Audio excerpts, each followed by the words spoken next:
Book 4. A quarrel in Olympus. Minerva goes down and persuades Phandarus to violate the oaths by wounding Menelaus with an arrow. Agamemnon makes a speech and sends for Machaon. He then goes about among his captains and upbraids Ulysses and Esthenelus, who each of them retort fiercely. Diomed checks Esthenelus, and the two hosts then engage, with great slaughter on either side. Now the gods were sitting with Jove in council upon the golden floor, while Hebe went round pouring out nectar for them to drink. And as they pledged one another in their cups of gold, they looked down upon the town of Troy. The son of Saturn then began to tease Juno, talking at her so as to provoke her. "Menelaus," said he, "has two good friends among the goddesses, Juno of Argos and Minerva of Alalcomene, but they only sit still and look on, while Venus keeps ever by Alexandrus' side to defend him in any danger. Indeed, she has just rescued him when he made sure that it was all over with him, for the victory really did lie with Menelaus. We must consider what we shall do about all this. Shall we set them fighting anew, or make peace between them? If you will agree to this last, Menelaus can take back Helen, and the city of Priam may remain still inhabited." Minerva and Juno muttered their discontent as they sat side by side hatching mischief for the Trojans. Minerva scowled at her father, for she was in a furious passion with him and said nothing, but Juno could not contain herself. "Dread son of Saturn," said she, "what, pray, is the meaning of all this? Is my trouble, then, to go for nothing, and the sweat that I have sweated, to say nothing of my horses, while getting the people together against Priam and his children? Do as you will, but we other gods shall not all of us approve your counsel." Jove was angry and answered, "My dear, what harm have Priam and his sons done you that you are so hotly bent on sacking the city of Ilias? Will nothing do for you, but you must go within their walls and eat Priam raw, with his sons and all the other Trojans to boot. Have it your own way then, for I would not have this matter become a bone of contention between us. I say further, and lay my saying to your heart, if ever I want to sack a city belonging to friends of yours, you must not try to stop me. You will have to let me do it, for I am giving in to you sorely against my will. Of all inhabited cities under the sun and stars of heaven, there was none that I so much respected as Ilias with Priam and his whole people. Equitable feasts were never wanting about my altar, nor the savor of burning fat, which is honor due to ourselves. My own 3 favorite cities," answered Juno, "are Argos, Sparta, and Mycenae. Sack them whenever you may be displeased with them. I shall not defend them, and I shall not care. Even if I did and tried to stay you, I should take nothing by it, for you are much stronger than I am, but I will not have my own work wasted. I too am a god, and of the same race with yourself. I am Saturn's eldest daughter, and am honorable not on this ground only, but also because I am your wife, and you are king over the gods. Let it be a case, then, of give and take between us, and the rest of the gods will follow our lead. Tell Minerva to go and take part in the fight at once, and let her contrive that the Trojans shall be the first to break their oaths and set upon the Achaeans." The sire of gods and men heeded her words, and said to Minerva, "Go at once into the Trojan and Achaean hosts, and contrive that the Trojans shall be the first to break their oaths and set upon the Achaeans." This was what Minerva was already eager to do, so down she darted from the topmost summits of Olympus. She shot through the sky as some brilliant meteor, which the son of scheming Saturn has sent as a sign to mariners or to some great army, and a fiery train of light follows in its wake. The Trojans and Achaeans were struck with awe as they beheld, and one would turn to his neighbor, saying, "Either we shall again have war and din of combat, or Jove the Lord of battle will now make peace between us." Thus did they converse. Then Minerva took the form of Laodocus, son of Antenor, and went through the ranks of the Trojans to find Phandarus, the redoubtable son of Lycaon. She found him standing among the stalwart heroes who had followed him from the banks of the Aesopus, so she went close up to him and said, "Brave son of Lycaon, will you do as I tell you? If you dare send an arrow at Menelaus, you will win honor and thanks from all the Trojans, and especially from Prince Alexandrus. He would be the first to requite you very handsomely if he could see Menelaus mount his funeral pyre, slain by an arrow from your hand. Take your home aim then, and pray to Lycian Apollo, the famous archer. Vow that when you get home to your strong city of Zelia, you will offer a hecatomb of firstling lambs in his honor." His fool's heart was persuaded, and he took his bow from its case. This bow was made from the horns of a wild ibex which he had killed as it was bounding from a rock. He had stalked it, and it had fallen as the arrow struck it to the heart. Its horns were 16 palms long, and a worker in horn had made them into a bow, smoothing them well down and giving them tips of gold. When Pandarus had strung his bow, he laid it carefully on the ground, and his brave followers held their shields before him, lest the Achaeans should set upon him before he had shot Menelaus. Then he opened the lid of his quiver and took out a winged arrow that had not yet been shot, fraught with the pangs of death. He laid the arrow on the string and prayed to Lycian Apollo, the famous archer, vowing that when he got home to his strong city of Zelia, he would offer a hecatomb of firstling lambs in his honor. He laid the notch of the arrow on the oxhide bowstring, and drew both notch and string to his breast till the arrowhead was near the bow. Then, when the bow was arched into a half-circle, he let fly, and the bow twanged, and the string sang as the arrow flew gladly on over the heads of the throng. But the blessed gods did not forget thee, O Menelaus, and Jove's daughter, driver of the spoil, was the first to stand before thee and ward off the piercing arrow. She turned it from his skin as a mother whisks a fly from off her child when it is sleeping sweetly. She guided it to the part where the golden buckles of the belt that passed over his double cuirass were fastened, so the arrow struck the belt that went tightly round him. It went right through this and through the cuirass of cunning workmanship. It also pierced the belt beneath it, which he wore next his skin to keep out darts or arrows. It was this that served him in the best stead. Nevertheless, the arrow went through it and grazed the top of the skin, so that blood began flowing from the wound. As when some woman of Meonia or Caria strains purple dye on to a piece of ivory that is to be the cheek-piece of a horse, and is to be laid up in a treasure house. Many a knight is fain to bear it, but the king keeps it as an ornament of which both horse and driver may be proud. Even so, O Menelaus, were your shapely thighs and your legs down to your fair ankles stained with blood. When King Agamemnon saw the blood flowing from the wound, he was afraid, and so was brave Menelaus himself, till he saw that the barbs of the arrow and the thread that bound the arrowhead to the shaft were still outside the wound. Then he took heart, but Agamemnon heaved a deep sigh as he held Menelaus's hand in his own, and his comrades made moan in concert. "Dear brother," he cried, "I have been the death of you in pledging this covenant and letting you come forward as our champion. The Trojans have trampled on their oaths and have wounded you. Nevertheless, the oath, the blood of lambs, the drink offerings, and the right hands of fellowship in which we have put our trust shall not be vain. If he that rules Olympus fulfill it not here and now, he will yet fulfill it hereafter, and they shall pay dearly with their lives and with their wives and children. The day will surely come when mighty Iliad shall be laid low, with Priam and Priam's people, when the son of Saturn from his high throne shall overshadow them with his awful aegis in punishment of their present treachery. This shall surely be, but how, Menelaus, shall I mourn you if it be your lot now to die? I should return to Argos as a byword, for the Achaeans will at once go home. We shall leave Priam, and the Trojans the glory of still keeping Helen, and the earth will rot your bones as you lie here at Troy with your purpose not fulfilled. Then shall some braggart Trojan leap upon your tomb and say, 'Ever thus may Agamemnon wreak his vengeance. He brought his army in vain. He is gone home to his own land with empty ships and has left Menelaus behind him.' Thus will one of them say, and may the earth then swallow me."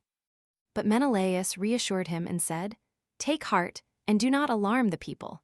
The arrow has not struck me in a mortal part, for my outer belt of burnished metal first stayed it, and under this my cuirass and the belt of mail which the bronze smiths made me." And Agamemnon answered, "I trust, dear Menelaus, that it may be even so, but the surgeon shall examine your wound and lay herbs upon it to relieve your pain." He then said to Talthybius, "Talthybius, tell Machaon, son to the great physician, Aesculapius, to come and see Menelaus immediately. Some Trojan or Lycian archer has wounded him with an arrow to our dismay, and to his own great glory." Talthybius did as he was told, and went about the host trying to find Machaon. Presently he found standing amid the brave warriors who had followed him from Tricca, Thereon he went up to him and said, "Son of Aesculapius, King Agamemnon says you are to come and see Menelaus immediately. Some Trojan or Lycian archer has wounded him with an arrow to our dismay, and to his own great glory." Thus did he speak, and Machaon was moved to go. They passed through the spreading host of the Achaeans, and went on till they came to the place where Menelaus had been wounded, and was lying with the chieftains gathered in a circle round him. Machaon passed into the middle of the ring, and at once drew the arrow from the belt, bending its barbs back through the force with which he pulled it out. He undid the burnished belt, and beneath this the cuirass and the belt of mail which the bronze smiths had made. Then, when he had seen the wound, he wiped away the blood and applied some soothing drugs which Chiron had given to Aesculapius out of the good while he bore him. While they were thus busy about Menelaus, the Trojans came forward against them, for they had put on their armor and now renewed the fight. You would not have then found Agamemnon asleep, nor cowardly and unwilling to fight, but eager rather for the fray.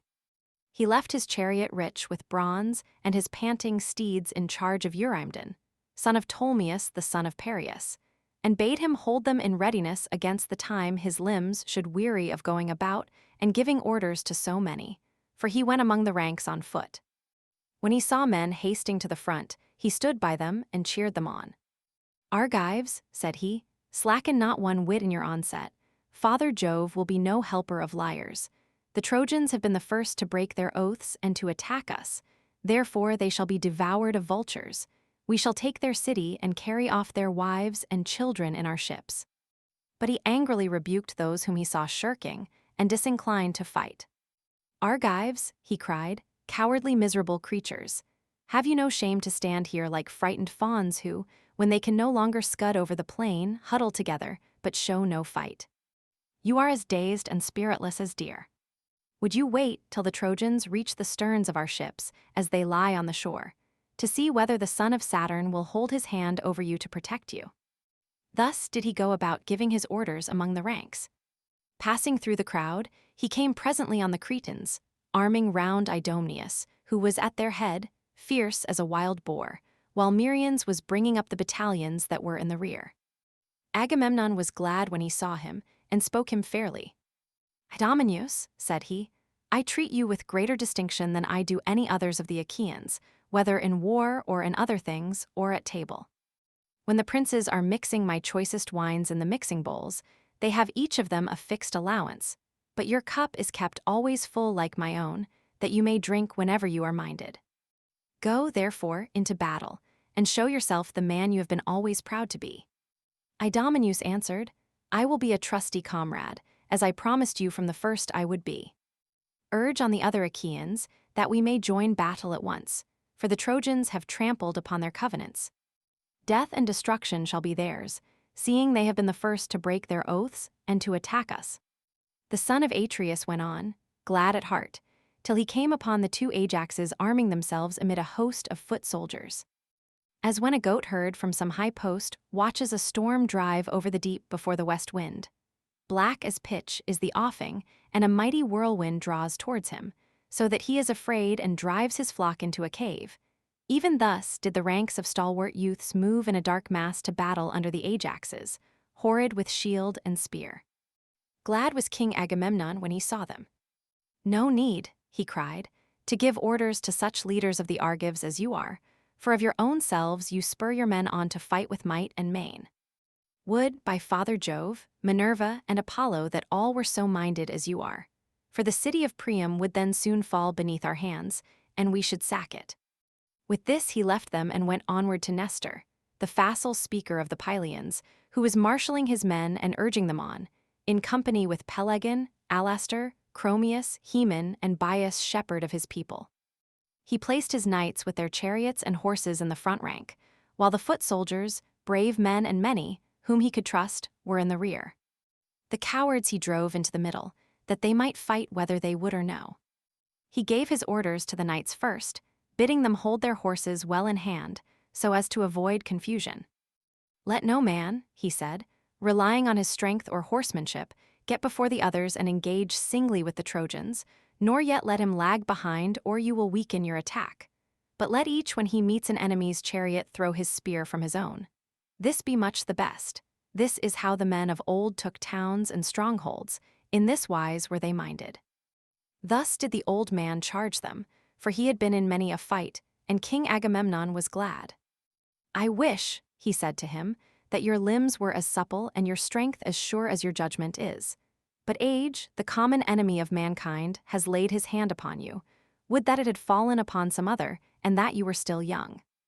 And Nestor, knight of Gerene, answered, Son of Atreus, I too would gladly be the man I was when I slew mighty Ereuthalion, but the gods will not give us everything at one and the same time. I was then young, and now I am old. Still I can go with my knights and give them that counsel which old men have a right to give. The wielding of the spear I leave to those who are younger and stronger than myself. Agamemnon went his way rejoicing, and presently found Menestheus, son of Peteos, tarrying in his place, and with him were the Athenians loud of tongue in battle. Near him also tarried cunning Ulysses, with his sturdy Cephallenians round him. They had not yet heard the battle cry, for the ranks of Trojans and Achaeans had only just begun to move, so they were standing still, waiting for some other columns of the Achaeans to attack the Trojans and begin the fighting. When he saw this, Agamemnon rebuked them and said, Son of Peteos, and you other, steeped in cunning, heart of guile, why stand you here cowering and waiting on others? You too should be of all men foremost when there is hard fighting to be done. For you are ever foremost to accept my invitation when we counselors of the Achaeans are holding feast. You are glad enough then to take your fill of roast meats, and to drink wine as long as you please, whereas now you would not care though you saw 10 columns of Achaeans engage the enemy in front of you. Ulysses glared at him and answered, Son of Atreus, what are you talking about? How can you say that we are slack? When the Achaeans are in full fight with the Trojans, you shall see, if you care to do so, that the father of Telemachus will join battle with the foremost of them. You are talking idly. When Agamemnon saw that Ulysses was angry, he smiled pleasantly at him and withdrew his words. Ulysses, said he, noble son of Laertes, excellent in all good counsel, I have neither fault to find nor orders to give you, for I know your heart is right, and that you and I are of a mind. Enough, I will make you amends for what I have said, and if any ill has now been spoken may, the gods bring it to nothing. He then left them and went on to others. Presently he saw the son of Tydeus, noble Diomed, standing by his chariot and horses, with Esthenelus the son of Capaneus beside him, whereon he began to upbraid him. Son of Tydeus, he said, why stand you cowering here upon the brink of battle? Tydeus did not shrink thus, but was ever ahead of his men when leading them on against the foe. So, at least, say they that saw him in battle, for I never set eyes upon him myself. They say that there was no man like him. He came once to Mycenae, not as an enemy but as a guest, in company with Polynices to recruit his forces, for they were levying war against the strong city of Thebes, and prayed our people for a body of picked men to help them. The men of Mycenae were willing to let them have one, but Jove dissuaded them by showing them unfavorable omens. Tydeus, therefore, and Polynices went their way. When they had got as far the deep-meadowed and rush-grown banks of the Aesopus, the Achaeans sent Tydeus as their envoy, and he found the Cadmeans gathered in great numbers to a banquet in the house of Eteocles. Stranger though he was, he knew no fear on finding himself single-handed among so many, but challenged them to contests of all kinds, and in each one of them was at once victorious, so mightily did Minerva help him. The Cadmeans were incensed at his success, and set a force of 50 youths with 2 captains, the godlike hero Meon, son of Haemon, and Polyphontes, son of Autophonus, at their head, to lie in wait for him on his return journey. But Tydeus slew every man of them, save only Meon, whom he let go in obedience to heaven's omens. Such was Tydeus of Aetolia. His son can talk more glibly, but he cannot fight as his father did. Diomed made no answer, for he was shamed by the rebuke of Agamemnon. But the son of Capaneus took up his words and said, Son of Atreus, tell no lies, for you can speak truth if you will. We boast ourselves as even better men than our fathers. We took 7-gated Thebes, though the wall was stronger and our men were fewer in number. for we trusted in the omens of the gods and in the help of Jove, whereas they perished through their own sheer folly. Hold not, then, our fathers in like honor with us." Diomed looked sternly at him and said, "Hold your peace, my friend, as I bid you. It is not amiss that Agamemnon should urge the Achaeans forward, for the glory will be his if we take the city, and his the shame if we are vanquished. Therefore let us acquit ourselves with valor." As he spoke, he sprang from his chariot, and his armor rang so fiercely about his body that even a brave man might well have been scared to hear it.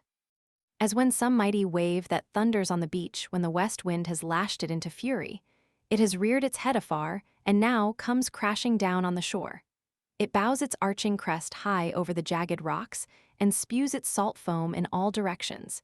Even so did the serried phalanxes of the Danaans march steadfastly to battle. The chiefs gave orders each to his own people, but the men said never a word. No man would think it, for huge as the host was, it seemed as though there was not a tongue among them, so silent were they in their obedience. And as they marched, the armor about their bodies glistened in the sun. But the clamor of the Trojan ranks was as that of many thousand ewes that stand waiting to be milked in the yards of some rich flockmaster, and bleat incessantly in answer to the bleating of their lambs. For they had not one speech nor language, but their tongues were diverse, and they came from many different places. These were inspired of Mars, but the others by Minerva, and with them came panic, rout, and strife whose fury never tires, sister and friend of murderous Mars, who, from being at first but low in stature, grows till she uprears her head to heaven, though her feet are still on earth. She it was that went about among them, and flung down discord to the waxing of sorrow, with even hand between them. When they were got together in one place, shield clashed with shield, and spear with spear in the rage of battle. The bossed shields beat one upon another, and there was a tramp as of a great multitude, death cry and shout of triumph of slain and slayers, and the earth ran red with blood. As torrents swollen with rain course madly down their deep channels, till the angry floods meet in some gorge, and the shepherd on the hillside hears their roaring from afar. Even such was the toil and uproar of the hosts as they joined in battle. First Antilochus slew an armed warrior of the Trojans, Echepolus, son of Thalicius, fighting in the foremost ranks. He struck at the projecting part of his helmet and drove the spear into his brow. The point of bronze pierced the bone, and darkness veiled his eyes. Headlong as a tower, he fell amid the press of the fight, and as he dropped, King Elephenor, son of Chalcodon and captain of the Proudabants, began dragging him out of reach of the darts that were falling around him, in haste to strip him of his armor. But his purpose was not for long. Agenor saw him haling the body away, and smote him in the side with his bronze-shod spear, for as he stooped his side was left unprotected by his shield, and thus he perished. Then the fight between Trojans and Achaeans grew furious over his body, and they flew upon each other like wolves, man and man crushing one upon the other. Forthwith Ajax, son of Telamon, slew the fair youth Simoisius, son of Anthemion, whom his mother bore by the banks of the Simwa, as she was coming down from Ida, where she had been with her parents to see their flocks. Therefore he was named Simoisius, but he did not live to pay his parents for his rearing, for he was cut off untimely by the spear of mighty Ajax, who struck him in the breast by the right nipple as he was coming on among the foremost fighters. The spear went right through his shoulder, and he fell as a poplar that has grown straight and tall in a meadow by some mere, and its top is thick with branches. Then the wheelwright lays his axe to its roots, that he may fashion a felloe for the wheel of some goodly chariot, and it lies seasoning by the waterside. In such wise did Ajax fell to earth Simoisius, son of Anthemion. Thereon Antiphus of the gleaming corslet, son of Priam, hurled a spear at Ajax from amid the crowd and missed him, but he hit Lucus, the brave comrade of Ulysses, in the groin, as he was dragging the body of Simoisius over to the other side. So he fell upon the body and loosed his hold upon it. Ulysses was furious when he saw Lucus slain, and strode in full armor through the front ranks till he was quite close. Then he glared round about him and took aim, and the Trojans fell back as he did so. His dart was not sped in vain, for it struck Demacune, the bastard son of Priam, who had come to him from Abydos, where he had charge of his father's mares. Ulysses, infuriated by the death of his comrade, hit him with his spear on one temple, and the bronze point came through on the other side of his forehead. Thereon darkness veiled his eyes, and his armor rang rattling round him as he fell heavily to the ground. Hector and they that were in front then gave round while the Argives raised a shout and drew off the dead, pressing further forward as they did so. But Apollo looked down from Pergamus and called aloud to the Trojans, for he was displeased. "Trojans," he cried, "rush on the foe, and do not let yourselves be thus beaten by the Argives. Their skins are not stone nor iron that, when you hit them, you do them no harm. Moreover, Achilles, the son of lovely Thetis, is not fighting, but is nursing his anger at the ships." Thus spoke the mighty god, crying to them from the city, while Jove's redoubtable daughter, the Tritoborn, went about among the host of the Achaeans, and urged them forward whenever she beheld them slackening. Then fate fell upon Diores, son of Amarynceus, for he was struck by a jagged stone near the ankle of his right leg. He that hurled it was Paris, son of Imbrasus, captain of the Thracians, who had come from Enos. The bones and both the tendons were crushed by the pitiless stone. He fell to the ground on his back, and in his death throes stretched out his hands towards his comrades. But Paris, who had wounded him, sprang on him and thrust a spear into his belly, so that his bowels came gushing out upon the ground, and darkness veiled his eyes. As he was leaving the body, Thoas of Aetolia struck him in the chest near the nipple, and the point fixed itself in his lungs. Thoas came close up to him, pulled the spear out of his chest, and then drawing his sword, smote him in the middle of the belly so that he died. But he did not strip him of his armor, for his Thracian comrades, men who wear their hair in a tuft at the top of their heads, stood round the body and kept him off with their long spears for all his great stature and valor. So he was driven back. Thus the two corpses lay stretched on earth near to one another, the one captain of the Thracians and the other of the Achaeans, and many another fell round them. And now no man would have made light of the fighting if he could have gone about among it, scatheless and unwounded, with Minerva leading him by the hand, and protecting him from the storm of spears and arrows. For many Trojans and Achaeans on that day lay stretched side by side face downwards upon the earth. Book 5. The exploits of Diomed, who, though wounded by Pandarus, continues fighting. He kills Pandarus and wounds Aeneas. Venus rescues Aeneas, but being wounded by Diomed, commits him to the care of Apollo and goes to Olympus, where she is tended by her mother Dione.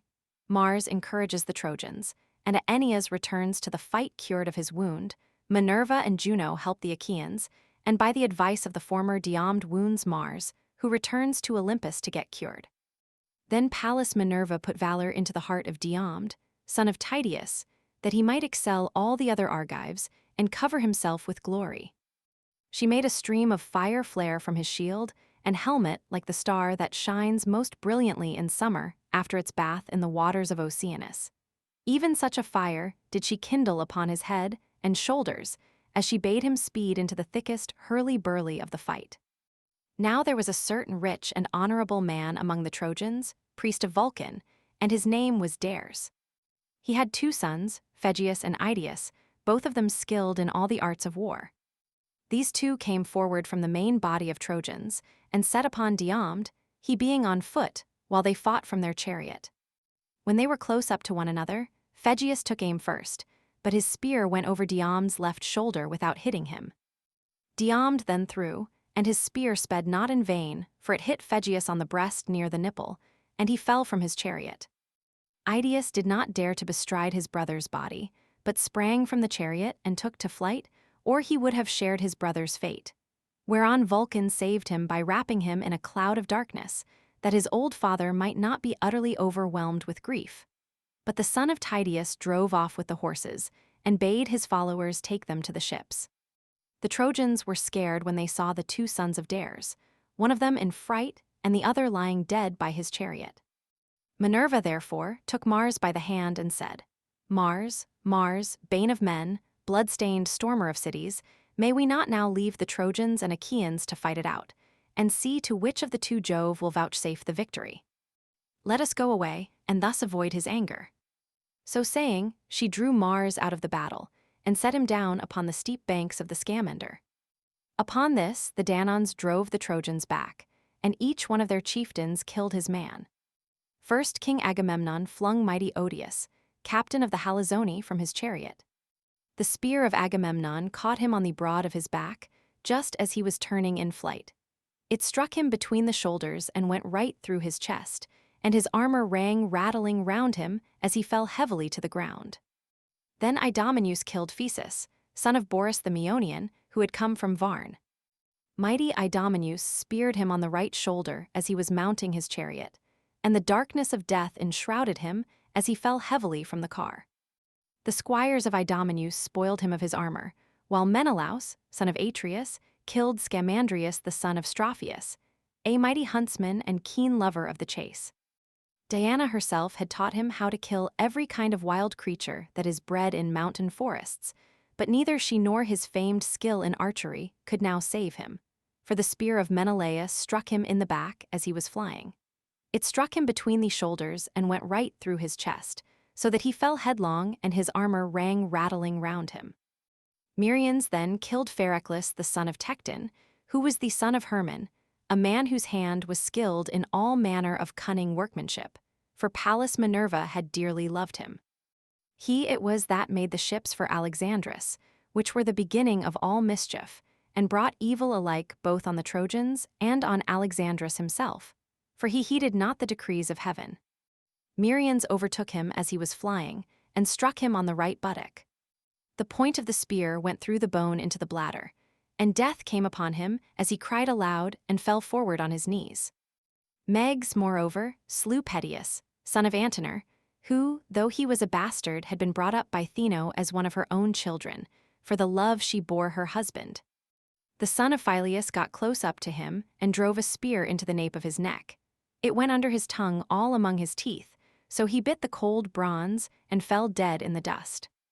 And Eurypylus, son of Euaemon, killed Hypsenor, the son of noble Dolopian, who had been made priest of the river Scamander, and was honored among the people as though he were a god. Eurypylus gave him chase as he was flying before him, smote him with his sword upon the arm, and lopped his strong hand from off it. The bloody hand fell to the ground, and the shades of death, with fate that no man can withstand, came over his eyes. Thus furiously did the battle rage between them. As for the son of Tydeus, you could not say whether he was more among the Achaeans or the Trojans. He rushed across the plain like a winter torrent that has burst its barrier in full flood. No dikes, no walls of fruitful vineyards can embank it when it is swollen with rain from heaven. But in a moment it comes tearing onward, and lays many a field waste that many a strong man's hand has reclaimed. Even so were the dense phalanxes of the Trojans driven in rout by the son of Tydeus, and many though they were, they dared not abide his onslaught. Now when the son of Lycaon saw him scouring the plain and driving the Trojans pell-mell before him, he aimed an arrow and hit the front part of his cuirass near the shoulder. The arrow went right through the metal and pierced the flesh, so that the cuirass was covered with blood. On this, the son of Lycaon shouted in triumph, "Knights Trojans, come on! The bravest of the Achaeans is wounded, and he will not hold out much longer if King Apollo was indeed with me when I sped from Lycia hither." Thus did he vaunt, but his arrow had not killed Diomed, who withdrew and made for the chariot and horses of Esthenelus, the son of Capaneus. "Dear son of Capaneus," said he, "come down from your chariot and draw the arrow out of my shoulder." Esthenelus sprang from his chariot and drew the arrow from the wound, whereon the blood came spouting out through the hole that had been made in his shirt. Then Diomed prayed, saying, "Hear me, daughter of aegis-bearing Jove, unweariable, if ever you loved my father well and stood by him in the thick of a fight, do the like now by me. Grant me to come within a spear's throw of that man and kill him. He has been too quick for me, and has wounded me, and now he is boasting that I shall not see the light of the sun much longer." Thus he prayed, and Pallas Minerva heard him. She made his limbs supple and quickened his hands and his feet. Then she went up close to him and said, "Fear not, Diomed, to do battle with the Trojans, for I have set in your heart the spirit of your knightly father Tydeus. Moreover, I have withdrawn the veil from your eyes, that you know gods and men apart. If then any other god comes here and offers you battle, do not fight him. But should Jove's daughter Venus come, strike her with your spear and wound her." When she had said this, Minerva went away, and the son of Tydeus again took his place among the foremost fighters, 3 times more fierce even than he had been before. He was like a lion that some mountain shepherd has wounded, but not killed, as he is springing over the wall of a sheepyard to attack the sheep.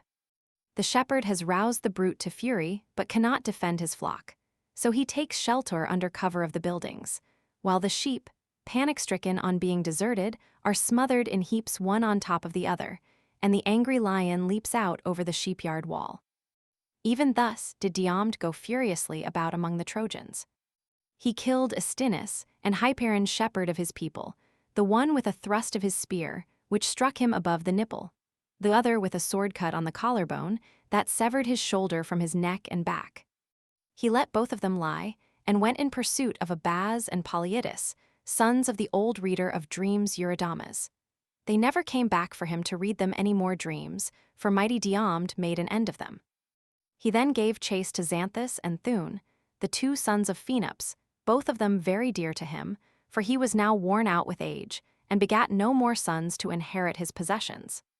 But Diomed took both their lives and left their father sorrowing bitterly, for he never more saw them come home from battle alive, and his kinsmen divided his wealth among themselves. Then he came upon 2 sons of Priam, Echamon and Chromius, as they were both in one chariot. He sprang upon them, as a lion fastens on the neck of some cow or heifer when the herd is feeding in a coppice. For all their vain struggles, he flung them both from their chariot and stripped the armor from their bodies. Then he gave their horses to his comrades to take them back to the ships. When Aeneas saw him thus making havoc among the ranks, he went through the fight amid the rain of spears to see if he could find Pandarus. When he had found the brave son of Lycaon, he said, "Pandarus, where is now your bow, your winged arrows, and your renown as an archer, in respect of which no man here can rival you, nor is there any in Lycia that can beat you? Lift then your hands to Jove, and send an arrow at this fellow, who is going so masterfully about, and has done such deadly work among the Trojans. He has killed many a brave man, unless indeed he is some god who is angry with the Trojans about their sacrifices, and has set his hand against them in his displeasure." And the son of Lycaon answered, "Aeneas, I take him for none other than the son of Tydeus. I know him by his shield, the visor of his helmet, and by his horses. It is possible that he may be a god, but if he is the man I say he is not making all this havoc without heaven's help, but has some god by his side who is shrouded in a cloud of darkness, and who turned my arrow aside when it had hit him. I have taken aim at him already and hit him on the right shoulder. My arrow went through the breastpiece of his cuirass, and I made sure I should send him hurrying to the world below, but it seems that I have not killed him. There must be a god who is angry with me. Moreover, I have neither horse nor chariot. In my father's stables there are 11 excellent chariots, fresh from the builder, quite new, with cloths spread over them. And by each of them there stand a pair of horses, champing barley and rye. My old father Lycaon urged me again and again, when I was at home and on the point of starting, to take chariots and horses with me that I might lead the Trojans in battle, but I would not listen to him. It would have been much better if I had done so, but I was thinking about the horses, which had been used to eat their fill, and I was afraid that in such a great gathering of men they might be ill-fed, so I left them at home and came on foot to Ilias armed only with my bow and arrows. These, it seems, are of no use, for I have already hit 2 chieftains, the sons of Atreus and of Tydeus, and though I drew blood surely enough, I have only made them still more furious. I did ill to take my bow down from its peg on the day. I led my band of Trojans to Ilias in Hector's service, and if ever I get home again to set eyes on my native place, my wife, and the greatness of my house, may someone cut my head off then and there if I do not break the bow and set it on a hot fire, such pranks as it plays me." Aeneas answered, "Say no more. Things will not mend till we 2 go against this man with chariot and horses and bring him to a trial of arms. Mount my chariot, and note how cleverly the horses of Troy can speed hither and thither over the plain in pursuit or flight. If Jove again vouchsafes glory to the son of Tydeus, they will carry us safely back to the city. Take hold, then, of the whip and reins while I stand upon the car to fight, or else do you wait this man's onset while I look after the horses." "Aeneas," replied the son of Lycaon, "take the reins and drive. If we have to fly before the son of Tydeus, the horses will go better for their own driver.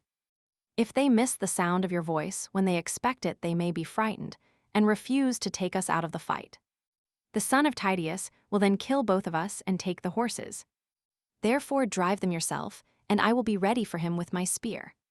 They then mounted the chariot and drove full speed towards the son of Tydeus.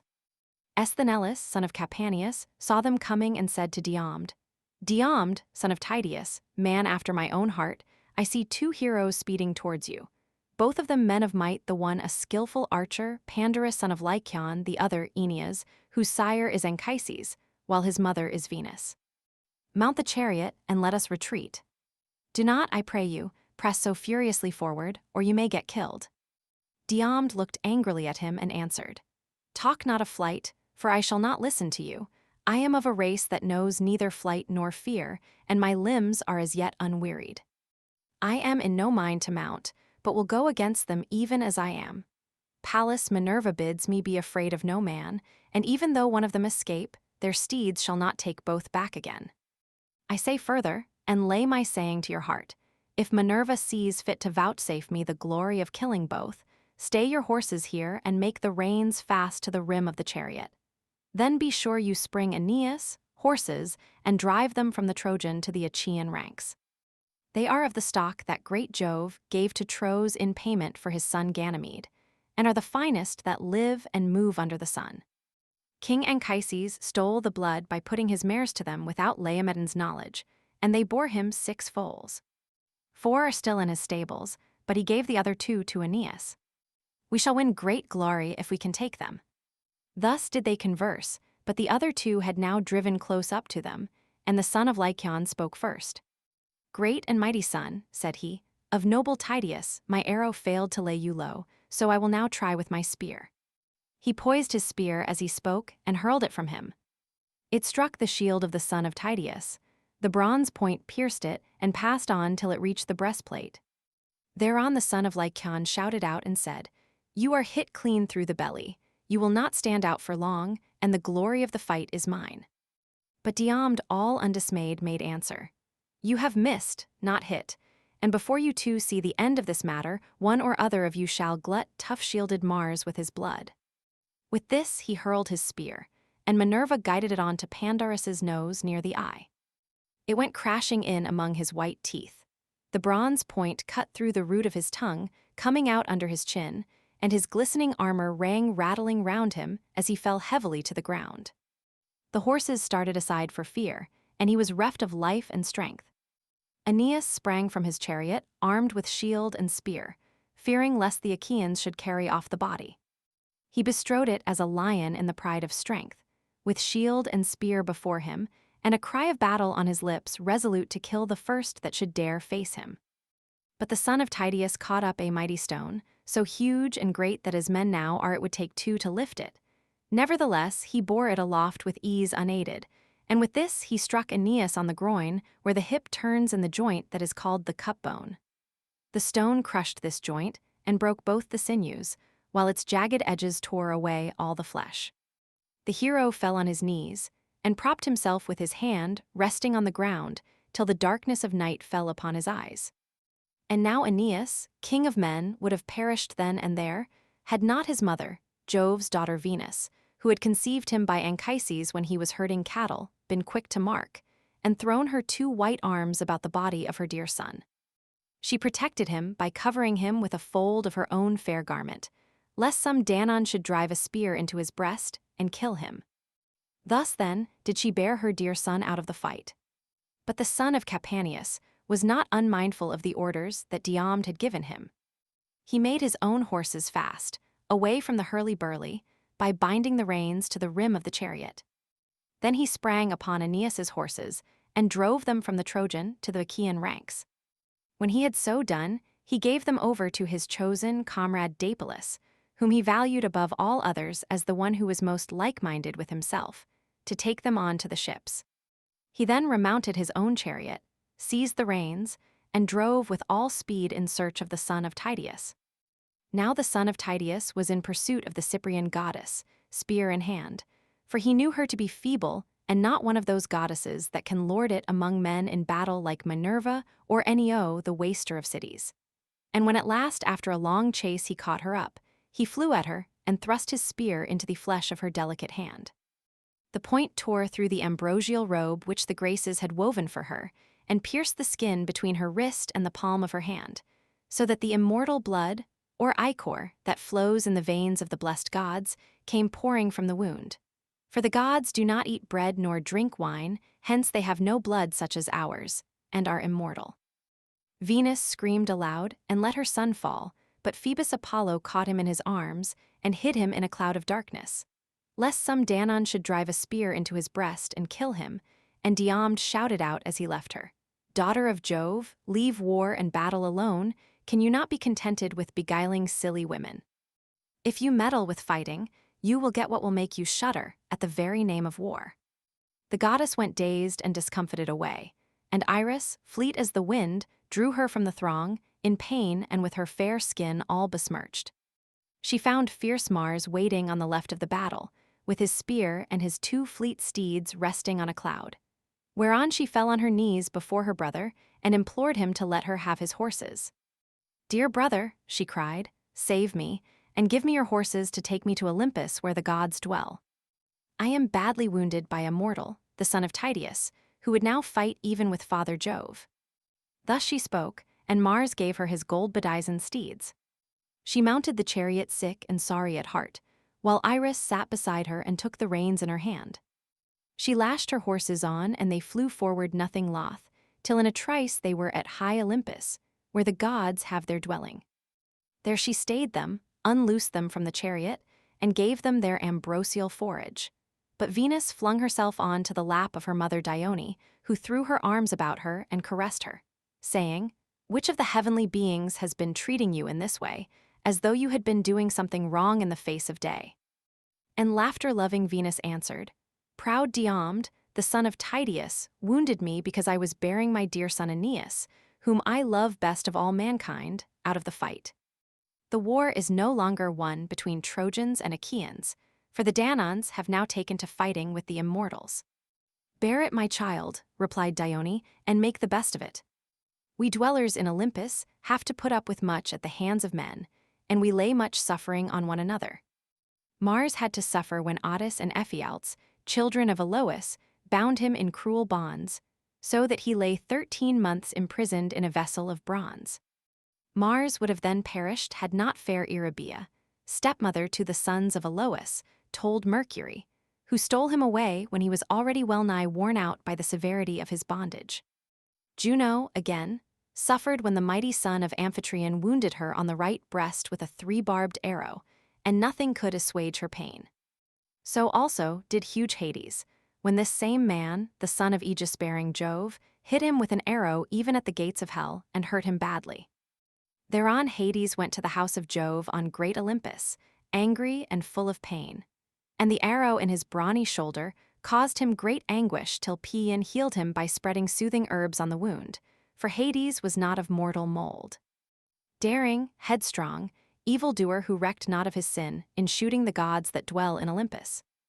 And now Minerva has egged this son of Tydeus on against yourself, fool that he is for not reflecting that no man who fights with gods will live long or hear his children prattling about his knees when he returns from battle. Let then the son of Tydeus see that he does not have to fight with one who is stronger than you are. Then shall his brave wife Aegialia, daughter of Adrestus, rouse her whole house from sleep, wailing for the loss of her wedded lord, Diomed the bravest of the Achaeans." So saying, she wiped the ichor from the wrist of her daughter with both hands, whereon the pain left her, and her hand was healed. But Minerva and Juno, who were looking on, began to taunt Jove with their mocking talk, and Minerva was first to speak. "Father Jove," said she, "do not be angry with me, but I think the Cyprian must have been persuading some one of the Achaean women to go with the Trojans of whom she is so very fond, and while caressing one or other of them, she must have torn her delicate hand with the gold pin of the woman's brooch." The sire of gods and men smiled, and called golden Venus to his side. "My child," said he, "it has not been given you to be a warrior. Attend, henceforth, to your own delightful matrimonial duties, and leave all this fighting to Mars and to Minerva." Thus did they converse. But Diomed sprang upon Aeneas, though he knew him to be in the very arms of Apollo. Not one whit did he fear the mighty god, so set was he on killing Aeneas and stripping him of his armor. Thrice did he spring forward with might and main to slay him, and thrice did Apollo beat back his gleaming shield. When he was coming on for the fourth time, as though he were a god, Apollo shouted to him with an awful voice and said, "Take heed, son of Tydeus, and draw off. Think not to match yourself against gods, for men that walk the earth cannot hold their own with the immortals." The son of Tydeus then gave way for a little space, to avoid the anger of the god, while Apollo took Aeneas out of the crowd and set him in sacred Pergamus, where his temple stood. There, within the mighty sanctuary, Latona and Diana healed him and made him glorious to behold, while Apollo of the silver bow fashioned a wraith in the likeness of Aeneas, and armed as he was. Round this the Trojans and Achaeans hacked at the bucklers about one another's breasts, hewing each other's round shields and light hide-covered targets. Then Phoebus Apollo said to Mars, "Mars, Mars, bane of men, blood-stained stormer of cities, can you not go to this man, the son of Tydeus, who would now fight even with Father Jove, and draw him out of the battle?" He first went up to the Cyprian and wounded her in the hand near her wrist, and afterwards sprang upon me too, as though he were a god.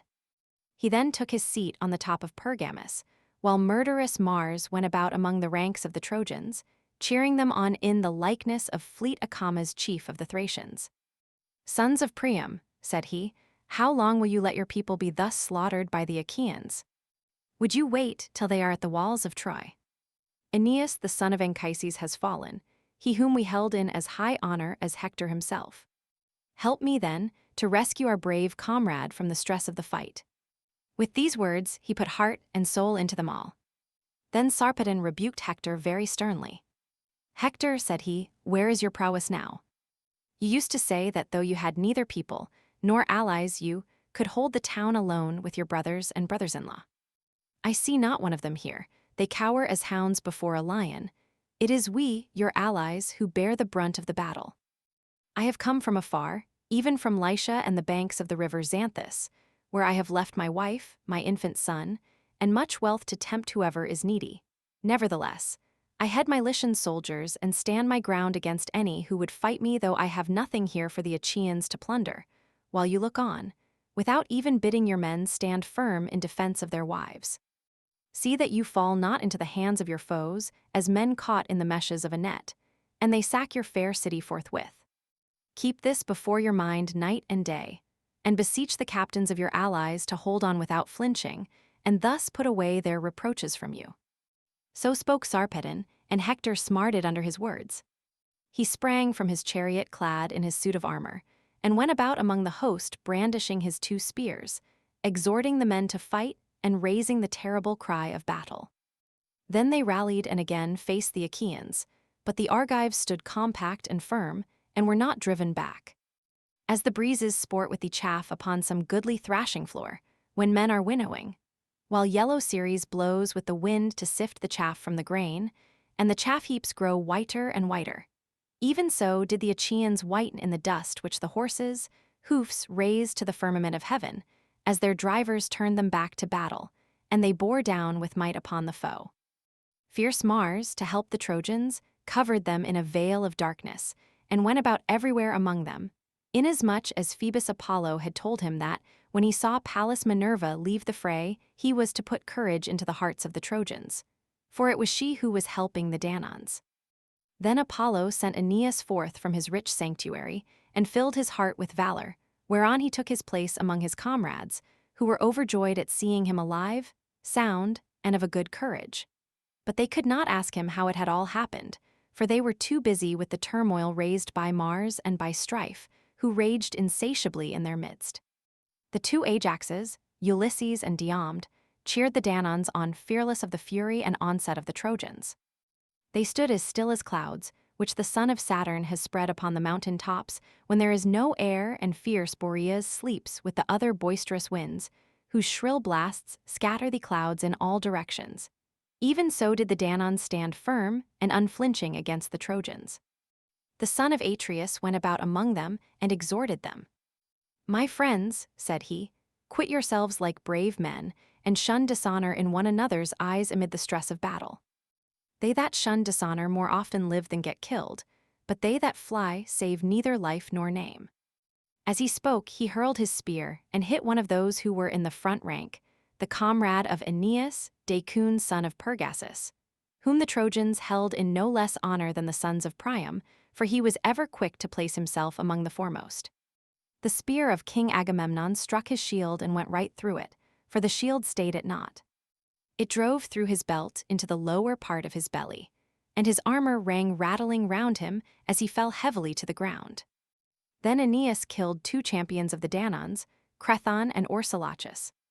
Their father was a rich man who lived in the strong city of Fear and was descended from the river Alpheus, whose broad stream flows through the land of the Pylians.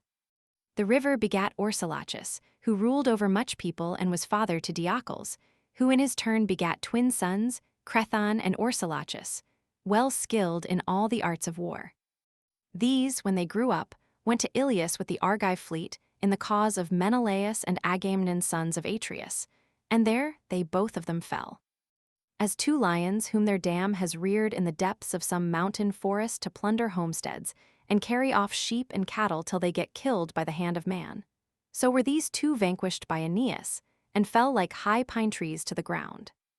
Brave Menelaus pitied them in their fall, and made his way to the front, clad in gleaming bronze and brandishing his spear. For Mars egged him on to do so with intent that he should be killed by Aeneas. But Antilochus, the son of Nestor, saw him and sprang forward, fearing that the king might come to harm and thus bring all their labor to nothing. When, therefore, Aeneas and Menelaus were setting their hands and spears against one another eager to do battle, Antilochus placed himself by the side of Menelaus. Aeneas, bold though he was, drew back on seeing the 2 heroes side by side in front of him. So they drew the bodies of Crethon and Orsilochus to the ranks of the Achaeans and committed the 2 poor fellows into the hands of their comrades. They then turned back and fought in the front ranks. They killed Pylaemenes, peer of Mars, leader of the Paphlagonian warriors. Menelaus struck him on the collarbone as he was standing on his chariot, while Antilochus hit his charioteer and squire Mydon, the son of Atimneus, who was turning his horses in flight. He hit him with a stone upon the elbow, and the reins, enriched with white ivory, fell from his hands into the dust. Antilochus rushed towards him and struck him on the temples with his sword, whereon he fell head first from the chariot to the ground. There he stood for a while with his head and shoulders buried deep in the dust, for he had fallen on sandy soil till his horses kicked him and laid him flat on the ground, as Antilochus lashed them and drove them off to the host of the Achaeans. But Hector marked them from across the ranks, and with a loud cry rushed towards them, followed by the strong battalions of the Trojans. Mars and dread Enio led them on, she fraught with ruthless turmoil of battle, while Mars wielded a monstrous spear, and went about, now in front of Hector and now behind him. Diom shook with passion as he saw them. As a man crossing a wide plain is dismayed to find himself on the brink of some great river rolling swiftly to the sea, he sees its boiling waters and starts back in fear. Even so did the son of Tydeus give ground. Then he said to his men, "My friends, how can we wonder that Hector wields the spear so well? Some god is ever by his side to protect him, and now Mars is with him in the likeness of mortal man. Keep your faces therefore towards the Trojans, but give ground backwards, for we dare not fight with gods." As he spoke, the Trojans drew close up, and Hector killed 2 men, both in one chariot, Menesas and Anchialus, heroes well versed in war. Ajax son of Telamon pitied them in their fall. He came close up and hurled his spear, hitting Amphius the son of Selagus, a man of great wealth who lived in Pesis and owned much corn-growing land, but his lot had led him to come to the aid of Priam and his sons. Ajax struck him in the belt. The spear pierced the lower part of his belly, and he fell heavily to the ground.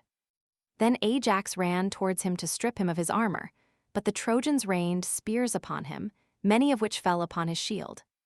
He planted his heel upon the body and drew out his spear, but the darts pressed so heavily upon him that he could not strip the goodly armor from his shoulders. The Trojan chieftains, moreover, many and valiant, came about him with their spears, so that he dared not stay. Great, brave, and valiant though he was, they drove him from them, and he was beaten back.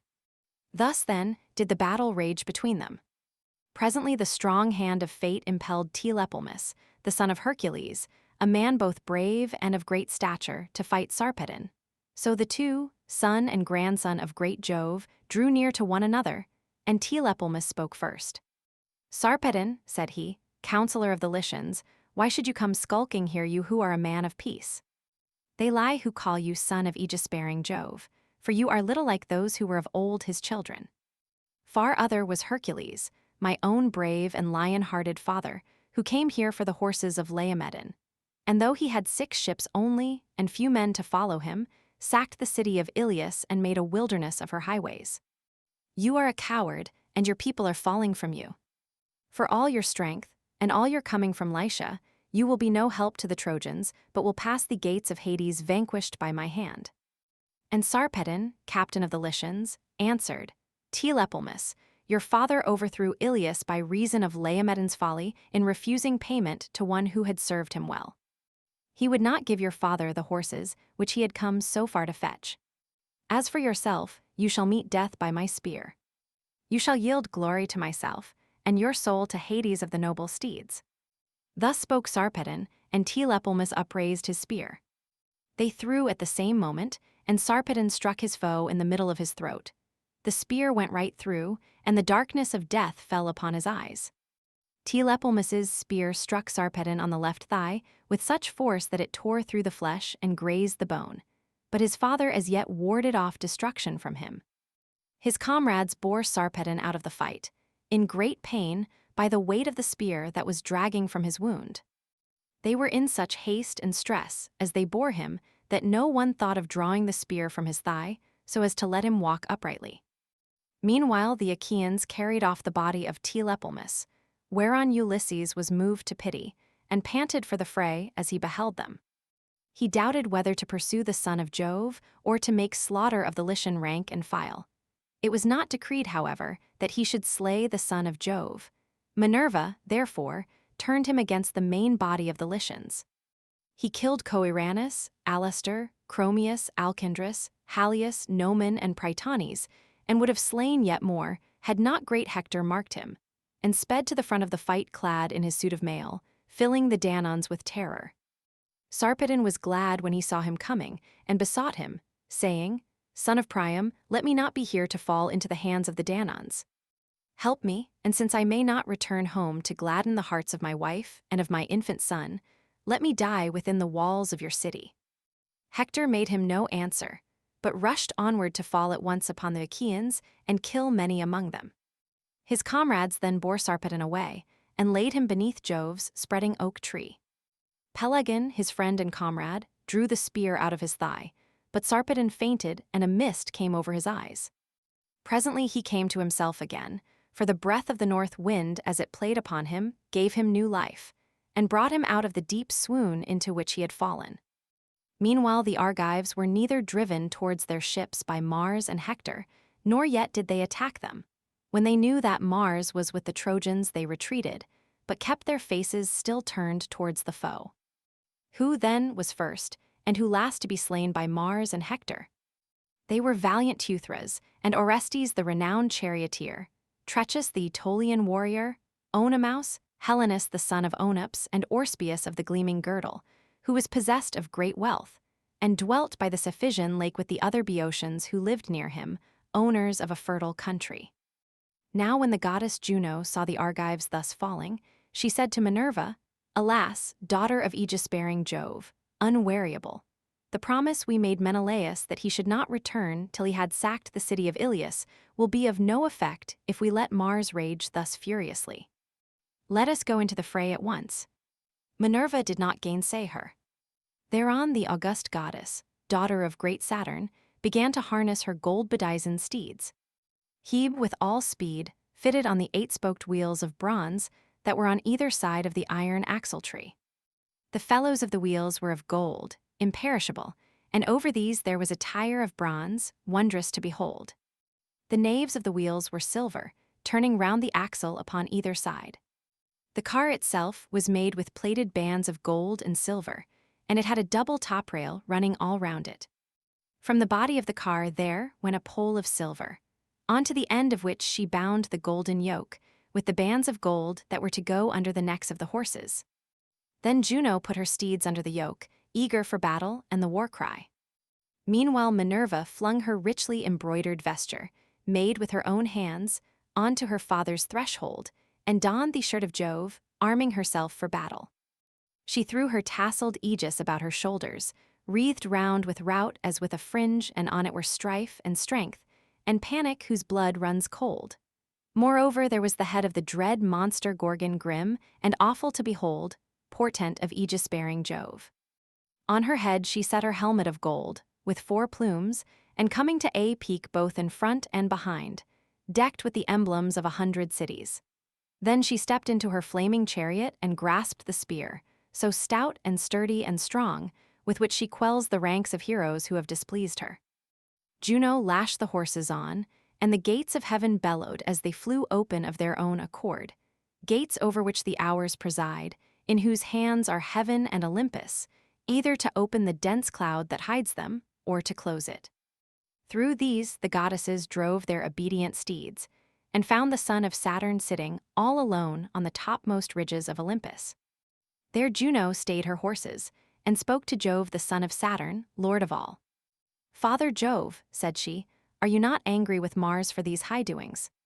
How great and goodly a host of the Achaeans he has destroyed to my great grief, and without either right or reason, while the Cyprian and Apollo are enjoying it all at their ease, and setting this unrighteous madman on to do further mischief. Hope, Father Jove, that you will not be angry if I hit Mars hard, and chase him out of the battle." And Jove answered, "Set Minerva on to him, for she punishes him more often than anyone else does." Juno did as he had said. She lashed her horses, and they flew forward nothing loth midway betwixt earth and sky.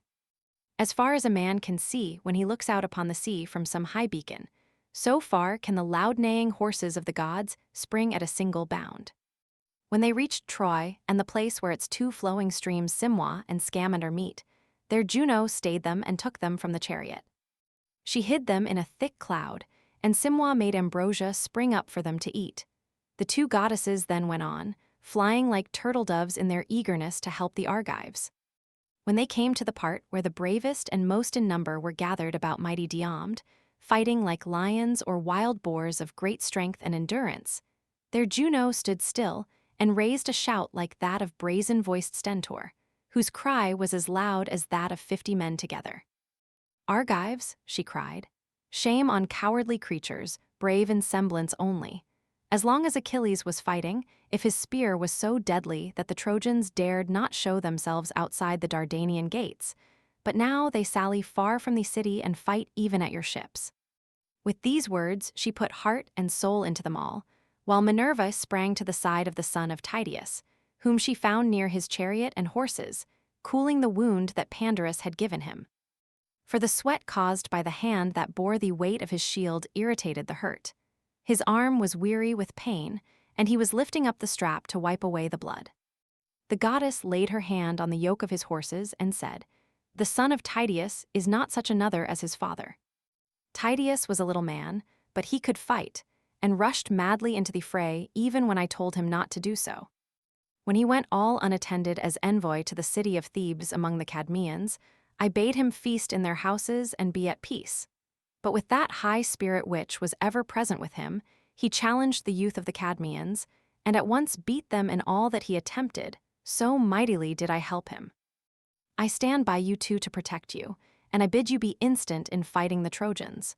But either you are tired out, or you are afraid and out of heart, and in that case, say that you are no true son of Tydeus the son of Oeneus." Diomed answered, "I know you, goddess, daughter of aegis-bearing Jove, and will hide nothing from you. I am not afraid nor out of heart, nor is there any slackness in me. I am only following your own instructions. You told me not to fight any of the blessed gods, but if Jove's daughter Venus came into battle, I was to wound her with my spear. Therefore I am retreating, and bidding the other Argives gather in this place, for I know that Mars is now lording it in the field." "Diomed, son of Tydeus," replied Minerva, "man after my own heart, fear neither Mars nor any other of the immortals, for I will befriend you. Nay, drive straight at Mars, and smite him in close combat. Fear not this raging madman, villain incarnate, first on one side and then on the other." But now he was holding talk with Juno and myself, saying he would help the Argives and attack the Trojans. Nevertheless, he is with the Trojans, and has forgotten the Argives. With this she caught hold of Esthenelus, and lifted him off the chariot onto the ground. In a second he was on the ground, whereupon the goddess mounted the car and placed herself by the side of Diomed. The oaken axle groaned aloud under the burden of the awful goddess and the hero. Pallas Minerva took the whip and reins, and drove straight at Mars. He was in the act of stripping huge Periphas, son of Chryseis and bravest of the Aetolians. Bloody Mars was stripping him of his armor, and Minerva donned the helmet of Hades, that he might not see her. When, therefore, he saw Diomed, he made straight for him and let Periphas lie where he had fallen. As soon as they were at close quarters, he let fly with his bronze spear over the reins and yoke, thinking to take Diomed's life. But Minerva caught the spear in her hand and made it fly harmlessly over the chariot. Diomed then threw, and Pallas Minerva drove the spear into the pit of Mars's stomach, where his undergirdle went round him. There Diomed wounded him, tearing his fair flesh and then drawing his spear out again. Mars roared as loudly as 9,000 or 10,000 men in the thick of a fight, and the Achaeans and Trojans were struck with panic. So terrible was the cry he raised. As a dark cloud in the sky when it comes on to blow after heat, even so did Diomed son of Tydeus see Mars ascend into the broad heavens. With all speed he reached high Olympus, home of the gods, and in great pain sat down beside Jove the son of Saturn. He showed Jove the immortal blood that was flowing from his wound, and spoke piteously, saying, "Father Jove, are you not angered by such doings? We gods are continually suffering in the most cruel manner at one another's hands while helping mortals, and we all owe you a grudge for having begotten that mad termagant of a daughter, who is always committing outrage of some kind. We other gods must all do as you bid us, but her you neither scold nor punish. You encourage her because the pestilent creature is your daughter. See how she has been inciting proud Diomed to vent his rage on the immortal gods. First he went up to the Cyprian and wounded her in the hand near her wrist, and then he sprang upon me too, as though he were a god. Had I not run for it, I must either have lain there for long enough in torments among the ghastly corpses, or have been eaten alive with spears till I had no more strength left in me." Jove looked angrily at him and said, "Do not come whining here, sir, facing both ways.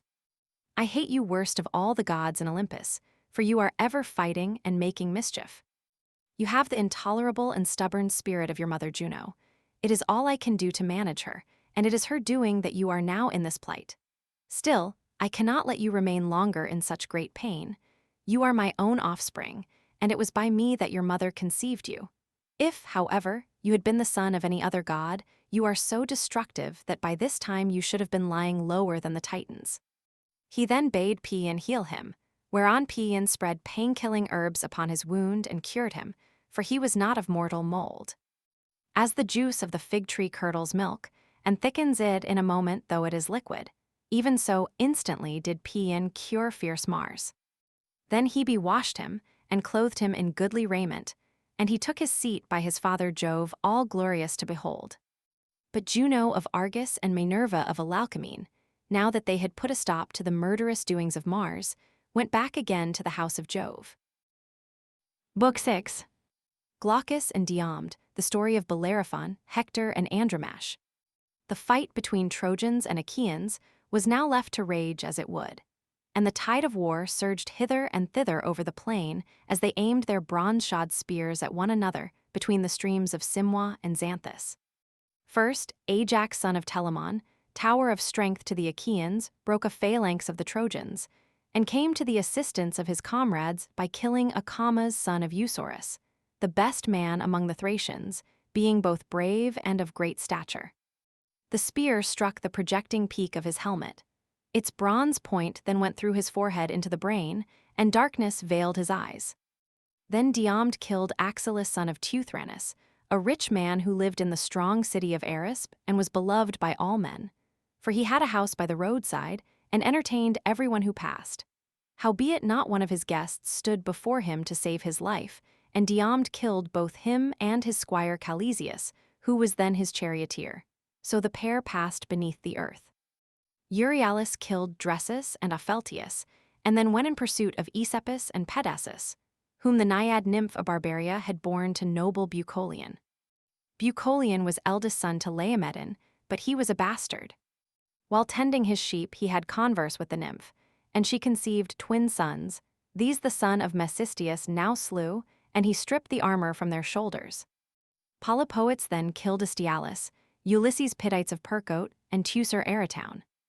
Abelrus fell by the spear of Nestor's son Antilochus, and Agamemnon, king of men, killed Elatus who dwelt in Pedasus by the banks of the river Satnioes. Latus killed Phylacus as he was flying, and Eurypylus slew Melanthus. Then Menelaus of the loud war cry took Adrestus alive, for his horses ran into a tamarisk bush as they were flying wildly over the plain, and broke the pole from the car. They went on towards the city along with the others in full flight, but Adrestus rolled out, and fell in the dust flat on his face by the wheel of his chariot. Menelaus came up to him spear in hand, but Adrestus caught him by the knees begging for his life. "Take me alive," he cried, "son of Atreus, and you shall have a full ransom for me. My father is rich and has much treasure of gold, bronze, and wrought iron laid by in his house. From this store he will give you a large ransom should he hear of my being alive, and at the ships of the Achaeans." Thus did he plead, and Menelaus was for yielding and giving him to a squire to take to the ships of the Achaeans. But Agamemnon came running up to him and rebuked him. "My good Menelaus," said he, "this is no time for giving quarter. Has, then, your house fared so well at the hands of the Trojans? Let us not spare a single one of them, not even the child unborn and in its mother's womb. Let not a man of them be left alive, but let all in Ilius perish, unheeded and forgot." Thus did he speak, and his brother was persuaded by him, for his words were just. Menelaus, therefore, thrust Adrestus from him, whereon King Agamemnon struck him in the flank, and he fell. Then the son of Atreus planted his foot upon his breast to draw his spear from the body. Meanwhile Nestor shouted to the Argives, saying, "My friends, Danaan warriors, servants of Mars, let no man lag that he may spoil the dead, and bring back much booty to the ships. Let us kill as many as we can. The bodies will lie upon the plain, and you can despoil them later at your leisure." With these words he put heart and soul into them all. And now the Trojans would have been routed and driven back into Ilius, had not Priam's son Helenus, wisest of augurs, said to Hector and Aeneas, "Hector and Aeneas, you two are the mainstays of the Trojans and Lycians, for you are foremost at all times, alike in fight and counsel. Hold your ground here, and go about among the host to rally them in front of the gates, or they will fling themselves into the arms of their wives, to the great joy of our foes. Then, when you have put heart into all our companies, we will stand firm here and fight the Danaans however hard they press us, for there is nothing else to be done. Meanwhile do you, Hector, go to the city and tell our mother what is happening. Tell her to bid the matrons gather at the temple of Minerva in the Acropolis. Let her then take her key and open the doors of the sacred building. There, upon the knees of Minerva, let her lay the largest, fairest robe she has in her house, the one she sets most store by. Let her, moreover, promise to sacrifice 12 yearling heifers that have never yet felt the goad, in the temple of the goddess, if she will take pity on the town, with the wives and little ones of the Trojans, and keep the son of Tydeus from falling on the goodly city of Ilius. For he fights with fury and fills men's souls with panic. I hold him mightiest of them all. We did not fear even their great champion Achilles, son of a goddess though he be, as we do this man. His rage is beyond all bounds, and there is none can vie with him in prowess." Hector did as his brother bade him. He sprang from his chariot, and went about everywhere among the host, brandishing his spears, urging the men on to fight, and raising the dread cry of battle. Thereon they rallied and again faced the Achaeans, who gave ground and ceased their murderous onset, for they deemed that some one of the immortals had come down from starry heaven to help the Trojans, so strangely had they rallied. And Hector shouted to the Trojans, Trojans and allies, be men, my friends, and fight with might and main, while I go to Ilias and tell the old men of our council and our wives to pray to the gods and vow hecatombs in their honor." With this he went his way, and the black rim of hide that went round his shield beat against his neck and his ankles. Then Glaucus, son of Hippolachus, and the son of Tydeus went into the open space between the hosts to fight in single combat. When they were close up to one another, Diomed of the loud war cry was the first to speak. "Who, my good sir," said he, "who are you among men?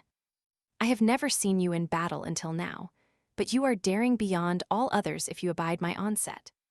Woe to those fathers whose sons face my might.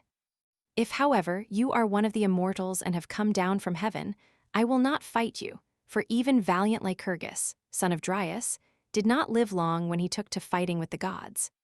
He it was that drove the nursing women, who were in charge of frenzied Bacchus, through the land of Nyssa, and they flung their Thetis on the ground as murderous Lycurgus beat them with his ox goad. Bacchus himself plunged terror-stricken into the sea, and Thetis took him to her bosom to comfort him, for he was scared by the fury with which the man reviled him. Thereon the gods who live at ease were angry with Lycurgus, and the son of Saturn struck him blind, nor did he live much longer after he had become hateful to the immortals. Therefore I will not fight with the blessed gods, but if you are of them that eat the fruit of the ground, draw near and meet your doom." And the son of Hippolachus answered, "Son of Tydeus, why ask me of my lineage? Men come and go as leaves year by year upon the trees. Those of autumn the wind sheds upon the ground, but when spring returns the forest buds forth with fresh vines. Even so is it with the generations of mankind, the new spring up as the old are passing away. If then you would learn my descent, it is one that is well known to many. There is a city in the heart of Argos, pasture land of horses, called Ephra, where Sisyphus lived, who was the craftiest of all mankind. He was the son of Aeolus, and had a son named Glaucus, who was father to Bellerophon, whom heaven endowed with the most surpassing comeliness and beauty. But Protus devised his ruin, and being stronger than he, drove him from the land of the Argives, over which Jove had made him ruler. For Antia, wife of Protus, lusted after him, and would have had him lie with her in secret. But Bellerophon was an honorable man and would not, so she told lies about him to Protus. "Protus," said she, "kill Bellerophon or die, for he would have had converse with me against my will." The king was angered, but shrank from killing Bellerophon, so he sent him to Lycia with lying letters of introduction, written on a folded tablet, and containing much ill against the bearer. He bade Bellerophon show these letters to his father-in-law, to the end that he might thus perish. Bellerophon therefore went to Lycia, and the gods convoyed him safely. When he reached the river Xanthus, which is in Lycia, the king received him with all good will, feasted him 9 days, and killed 9 heifers in his honor. But when rosy-fingered morning appeared upon the 10th day, he questioned him and desired to see the letter from his son-in-law Protus. When he had received the wicked letter, he first commanded Bellerophon to kill that savage monster, the Chimera, who was not a human being, but a goddess, for she had the head of a lion and the tail of a serpent, while her body was that of a goat, and she breathed forth flames of fire. But Bellerophon slew her, for he was guided by signs from heaven. He next fought the far-famed Salome, and this, he said, was the hardest of all his battles. Thirdly, he killed the Amazons, women who were the peers of men, and as he was returning thence the king devised yet another plan for his destruction. He picked the bravest warriors in all Lycia and placed them in ambuscade, but not a man ever came back, for Bellerophon killed every one of them. Then the king knew that he must be the valiant offspring of a god, so he kept him in Lycia, gave him his daughter in marriage, and made him of equal honor in the kingdom with himself. And the Lycians gave him a piece of land, the best in all the country, fair with vineyards and tilled fields, to have and to hold. The king's daughter bore Bellerophon 3 children, Isander, Hippolachus, and Laodamia. Jove, the lord of counsel, lay with Laodamia, and she bore him noble Sarpedon. But when Bellerophon came to be hated by all the gods, he wandered all desolate and dismayed upon the Ilian plain, gnawing at his own heart and shunning the path of man. Mars, insatiate of battle, killed his son Isander while he was fighting the Salome. His daughter was killed by Diana of the Golden Reins, for she was angered with her. But Hippolytus was father to myself, and when he sent me to Troy, he urged me again and again to fight ever among the foremost and outvie my peers, so as not to shame the blood of my fathers who were the noblest in Ephra and in all Lycia. This, then, is the descent I claim. Thus did he speak, and the heart of Diomed was glad. He planted his spear in the ground, and spoke to him with friendly words. Then, he said, you are an old friend of my father's house. Great Oeneus once entertained Bellerophon for 20 days, and the two exchanged presents. Oeneus gave a belt rich with purple, and Bellerophon a double cup, which I left at home when I set out for Troy. I do not remember Thetis, for he was taken from us while I was yet a child, when the army of the Achaeans was cut to pieces before Thebes. Henceforth, however, I must be your host in Middle Argos, and you mine in Lycia, if I should ever go there. Let us avoid one another's spears even during a general engagement. There are many noble Trojans and allies whom I can kill, if I overtake them, and heaven delivers them into my hand. So again with yourself, there are many Achaeans whose lives you may take if you can. We too, then, will exchange armor, that all present may know of the old ties that subsist between us. With these words they sprang from their chariots, grasped one another's hands, and plighted friendship. But the son of Saturn made Glaucus take leave of his wits, for he exchanged golden armor for bronze, the worth of 100 head of cattle for the worth of 9. Now when Hector reached the Scaean gates and the oak tree, the wives and daughters of the Trojans came running towards him to ask after their sons, brothers, kinsmen, and husbands. He told them to set about praying to the gods, and many were made sorrowful as they heard him. Presently he reached the splendid palace of King Priam, adorned with colonnades of hewn stone.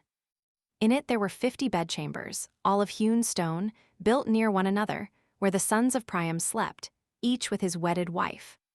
Opposite these, on the other side the courtyard, there were 12 upper rooms also of hewn stone for Priam's daughters, built near one another, where his sons-in-law slept with their wives. When Hector got there, his fond mother came up to him with Laodice the fairest of her daughters. She took his hand within her own and said, "My son, why have you left the battle to come hither? Are the Achaeans, woe betide them, pressing you hard about the city that you have thought fit to come and uplift your hands to Jove from the citadel? Wait till I can bring you wine that you may make offering to Jove and to the other immortals, and may then drink and be refreshed.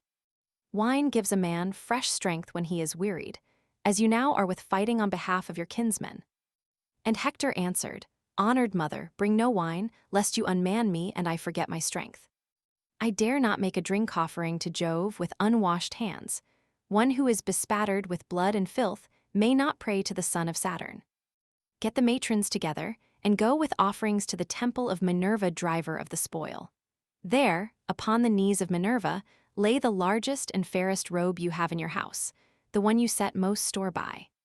Promise, moreover, to sacrifice 12 yearling heifers that have never yet felt the goad, in the temple of the goddess if she will take pity on the town, with the wives and little ones of the Trojans, and keep the son of Tydeus from off the goodly city of Ilias, for he fights with fury and fills men's souls with panic. Go then to the temple of Minerva, while I seek Paris and exhort him, if he will hear my words. Would that the earth might open her jaws and swallow him, for Jove bred him to be the bane of the Trojans, and of Priam and Priam's sons. Could I but see him go down into the house of Hades, my heart would forget its heaviness." His mother went into the house, and called her waiting women, who gathered the matrons throughout the city. She then went down into her fragrant storeroom, where her embroidered robes were kept, the work of Sidonian women, whom Alexandrus had brought over from Sidon when he sailed the seas upon that voyage during which he carried off Helen. Hecuba took out the largest robe, and the one that was most beautifully enriched with embroidery, as an offering to Minerva. It glittered like a star, and lay at the very bottom of the chest. With this she went on her way, and many matrons with her. When they reached the temple of Minerva, lovely Theano, daughter of Cisseus and wife of Antenor, opened the doors, for the Trojans had made her priestess of Minerva. The women lifted up their hands to the goddess with a loud cry, and Theano took the robe to lay it upon the knees of Minerva, praying the while to the daughter of great Jove. "Holy Minerva," she cried, "Protectress of our city, mighty goddess, break the spear of Diomed and lay him low before the Scaean gates. Do this, and we will sacrifice 12 heifers that have never yet known the goad, in your temple, if you will have pity upon the town, with the wives and little ones of the Trojans." Thus she prayed, but Pallas Minerva granted not her prayer. While they were thus praying to the daughter of great Jove, Hector went to the fair house of Alexandrus, which he had built for him by the foremost builders in the land. They had built him his house, storehouse, and courtyard near those of Priam and Hector on the Acropolis. Here Hector entered, with a spear 11 cubits long in his hand. The bronze point gleamed in front of him, and was fastened to the shaft of the spear by a ring of gold. He found Alexandrus within the house, busied about his armor, his shield and cuirass, and handling his curved bow. There, too, sat Argive Helen with her women, setting them their several tasks. And as Hector saw him, he rebuked him with words of scorn. "Sir," said he, "you do ill to nurse this rancor. The people perish fighting round this our town. You would yourself chide one whom you saw shirking his part in the combat. Up then, or ere long the city will be in a blaze." And Alexandrus answered, "Hector, your rebuke is just. Listen therefore, and believe me when I tell you that I am not here so much through rancor or ill will towards the Trojans, as from a desire to indulge my grief. My wife was even now gently urging me to battle, and I hold it better that I should go, for victory is ever fickle. Wait then, while I put on my armor, or go first and I will follow. I shall be sure to overtake you." Hector made no answer, but Helen tried to soothe him. "Brother," said she, "to my abhorred and sinful self, would that a whirlwind had caught me up on the day my mother brought me forth, and had borne me to some mountain or to the waves of the roaring sea that should have swept me away ere this mischief had come about. But since the gods have devised these evils, would, at any rate, that I had been wife to a better man, to one who could smart under dishonor and men's evil speeches. This fellow was never yet to be depended upon, nor never will be, and he will surely reap what he has sown. Still, brother, come in and rest upon this seat, for it is you who bear the brunt of that toil that has been caused by my hateful self and by the sin of Alexandrus, both of whom Jove has doomed to be a theme of song among those that shall be born hereafter." And Hector answered, "Bid me not be seated, Helen, for all the good will you bear me. I cannot stay. I am in haste to help the Trojans, who miss me greatly when I am not among them. But urge your husband, and of his own self also let him make haste to overtake me before I am out of the city. I must go home to see my household, my wife and my little son, for I know not whether I shall ever again return to them, or whether the gods will cause me to fall by the hands of the Achaeans." Then Hector left her, and forthwith was at his own house. He did not find Andromache, for she was on the wall with her child and one of her maids, weeping bitterly. Seeing then that she was not within, he stood on the threshold of the women's rooms and said, "Women, tell me, and tell me true, where did Andromache go when she left the house? Was it to my sisters, or to my brothers' wives? Or is she at the temple of Minerva, where the other women are propitiating the awful goddess?" His good housekeeper answered, "Hector, since you bid me tell you truly, she did not go to your sisters nor to your brothers' wives, nor yet to the temple of Minerva, where the other women are propitiating the awful goddess, but she is on the high wall of Iliad, for she had heard the Trojans were being hard pressed, and that the Achaeans were in great force. She went to the wall in frenzied haste, and the nurse went with her carrying the child." Hector hurried from the house when she had done speaking, and went down the streets by the same way that he had come. When he had gone through the city, and had reached the Scaean gates through which he would go out on to the plain, his wife came running towards him, Andromache, daughter of great Aetion who ruled in Thebe under the wooded slopes of Mt. Placus and was king of the Cilicians. His daughter had married Hector, and now came to meet him with a nurse who carried his little child in her bosom, a mere babe. Hector's darling son, and lovely as a star. Hector had named him Scamandrius, but the people called him Astyanax, for his father stood alone as chief guardian of Iliad. Hector smiled as he looked upon the boy, but he did not speak, and Andromache stood by him weeping and taking his hand in her own.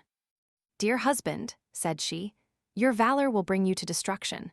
Think on your infant son, and on my hapless self who ere long shall be your widow, for the Achaeans will set upon you in a body and kill you. It would be better for me, should I lose you, to lie dead and buried, for I shall have nothing left to comfort me when you are gone, save only sorrow. I have neither father nor mother now.